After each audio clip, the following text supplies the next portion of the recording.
కాకినాడ సాంబమూర్తి నగర్ లో వేయించేస్తున్న శ్రీ వైభవ వెంకటేశ్వర స్వామి ఆలయంలో ఆలయ ధర్మకర్త మాజీ ఎమ్మెల్యే ద్వారంపూడి చంద్రశేఖర్ రెడ్డి సంకల్పంతో స్వామివారికి ప్రతి నెల స్వామివారి నక్షత్రమైనటువంటి శ్రావణ నక్షత్రం సందర్భంగా స్వామివారికి ప్రత్యేక అభిషేకాలను నిర్వహించారు.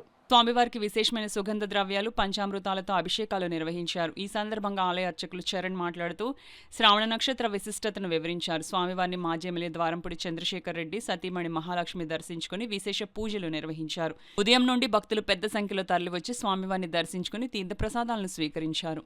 మన సామూర్తి నగర్ లో వేయించేసి ఉన్న శ్రీ వైభవ వెంకటేశ్వర స్వామి దేవాలయం శ్రీ ద్వారంపూడి చంద్రశేఖర్ రెడ్డి గారు ధర్మకర్తగా వ్యవహరిస్తున్న మన దేవాలయంలో మన ధర్మకర్త గారు సంకల్పించినట్టుగా ప్రతి శ్రవణ నక్షత్రానికి, ఈ శ్రవణ నక్షత్రం ప్రాముఖ్యత ఏంటంటే ఈ స్వామివారి తిరునక్షత్రం వాటిది.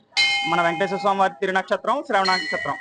అందువల్ల మన ధర్మకర్త గారు ద్వారంపూడి చంద్రశేఖర్ రెడ్డి గారు ప్రతి నెల 27 రోజులకు ఒకసారి వస్తుంది ఈ శ్రవణ నక్షత్రం. ఆ నక్షత్రం రోజుని స్వామివారికి విశేషంగా అభిషేకం చేయాలని మన ధర్మకర్త గారు సంకల్పించారు. అదేవిధంగా మనం స్వామివారి ప్రతిష్ఠ అయిన దగ్గర నుంచి ఇప్పటి వరకు మనం శ్రవణ నక్షత్ర అభిషేకం చేస్తున్నాం.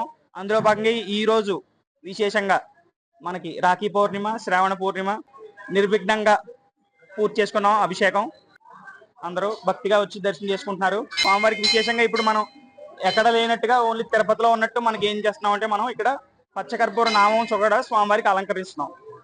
ఇది ఏంటంటే మనం ప్రతి తిరుపతిలో వారానికి ఒకసారి తీస్తారు, ఇక్కడ మనం నెలకు ఒకసారి తీస్తాం అన్నమాట. ఈ అభిషేకం తర్వాత స్వామివారికి మళ్ళీ కొత్త పచ్చకర్పూరంతో మనం తిరునామం అలంకరిస్తున్నాం. అదేవిధంగా మనకి వచ్చే నెల భాద్రపద శ్రవణ నక్షత్రం సెప్టెంబర్ 5వ తారీఖున వచ్చింది. మనకి స్వామివారి అభిషేకం యథావిధిగా కొనసాగుతుంది.